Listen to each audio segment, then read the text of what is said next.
Assalamualaikum warahmatullahi wabarakatuh. Halo sobat semua, kembali lagi bersama kami di Dapur Sekilas Info. Dan gimana, apakah semua bahan dendeng sambal hijaunya sudah dicatat? Jika sudah, maka kita mulai saja tutorialnya. Oke, untuk mengawali proses membuat dendeng sapi cabai hijaunya, pertama kita akan merebus daging sapinya terlebih dahulu. Kita akan rebus selama 30 menitan. Di resep ini kita pakai sebanyak 500 gram. Dan untuk merebus dagingnya ini kita masukkan juga 1 lembar daun jeruk, 2 lembar daun salam, 1 batang serai, dan 1 iris jahe ukuran 2 cm-an. Jadi bahan rempahnya ini fungsinya untuk mengurangi bau amis dari dagingnya. Nah, kalau sobat di rumah ada 2 kompor, jadi sambil kita menunggu dagingnya direbus, kita juga bisa merebus bahan untuk sambal hijaunya. Dan bahannya antara lain bawang merah dan juga bawang putih, lalu cabai hijau besar dan juga cabai hijau keriting. Nah, cabai keriting dan juga cabai hijaunya kita potong-potong menggunakan tangan seperti ini. Lalu kita masukkan juga cabai rawit domba yang masih hijau. Dan tidak ketinggalan yaitu tomat. Tomatnya kita belah menjadi 4 seperti ini. Nah, semua bahan sambalnya ini kita akan rebus kira-kira 10 menitan supaya menjadi empuk dan matang. Oke, setelah 10 menitan, sekarang kita langsung angkat bahan sambal hijaunya ini supaya tidak terlalu lembek. Paling nanti akan kita tiriskan dulu beberapa menit sebelum kita menguleknya. Oke, setelah kita diamkan beberapa menit sampai airnya turun, sekarang kita akan haluskan. Jangan lupa tambahkan juga garam kira-kira setengah sendok teh. Kemudian tinggal kita ulek, tapi kita uleknya tidak sampai halus supaya sambal hijaunya masih ada teksturnya. Nah, kalau sambal hijaunya sudah terlihat seperti ini, tidak terlalu lembut dan masih bertekstur, maka sambal hijaunya sudah jadi dan sudah siap kita masak. Dan sekarang kita lanjut untuk menyiapkan daging untuk dendengnya. Nah, ini dia dagingnya setelah kita rebus dan sudah kita diamkan juga beberapa saat supaya tidak terlalu panas. Sekarang kita akan potong-potong dengan cara kita iris tebal supaya saat nanti kita geprek dagingnya ini tidak hancur.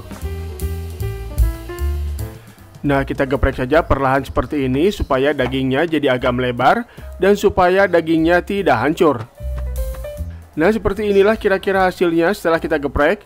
Dan selanjutnya kita tinggal membuat bumbu untuk dendengnya, dan bahan-bahannya antara lain 3 siung bawang putih, 1 sendok teh ketumbar, dan kira-kira setengah sendok teh garam. Kemudian tinggal kita haluskan saja. Lalu tinggal kita beri air secukupnya. Nah, sekarang aroma khas dari dendengnya sudah tercium wangi sekali. Kemudian daging yang sudah kita geprek kita celupkan ke bumbunya. Kita bolak-balik dan kita tekan-tekan sedikit sampai rata. Nah, kalau sudah selesai kita diamkan dulu sebentar 10 atau 15 menitan supaya bumbunya lebih meresap.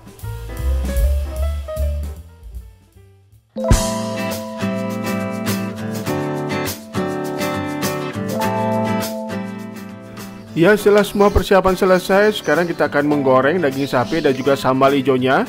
Kita mulai dengan menggoreng daging sapinya terlebih dahulu. Kita akan goreng sampai matang, tapi gorengnya jangan juga sampai terlalu kering, karena kalau terlalu kering maka hasilnya malah akan jadi keras. Nah, setelah dendengnya terlihat matang seperti ini, kita bisa segera mengangkatnya.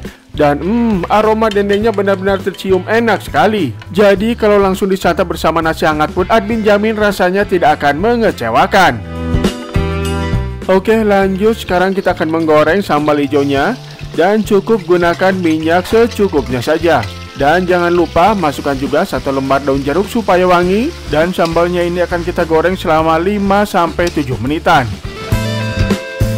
Oh iya, sebelum kita menambahkan garam, jangan lupa kita cicipi dulu. Karena di awal kita sudah menambahkan garam saat proses pengulekan. Jadi kita menambahkan garamnya secukupnya saja supaya tidak keasinan. Kemudian untuk gula pasirnya kita menambahkan kira-kira setengah sendok teh. Lalu tinggal kita aduk-aduk supaya bumbu yang baru saja kita masukkan bisa tercampur dengan baik.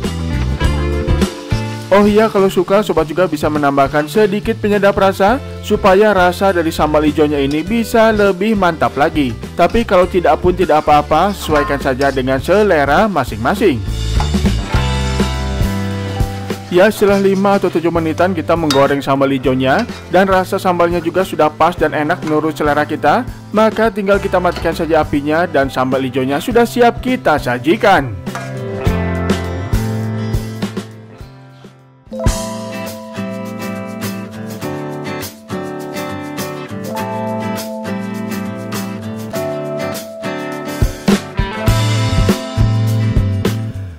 Oke sahabat dapur sekilas info semua, ini dia resep kita untuk kesempatan kali ini, yaitu dendeng sapi sambal hijaunya sudah jadi dan sudah siap untuk disajikan.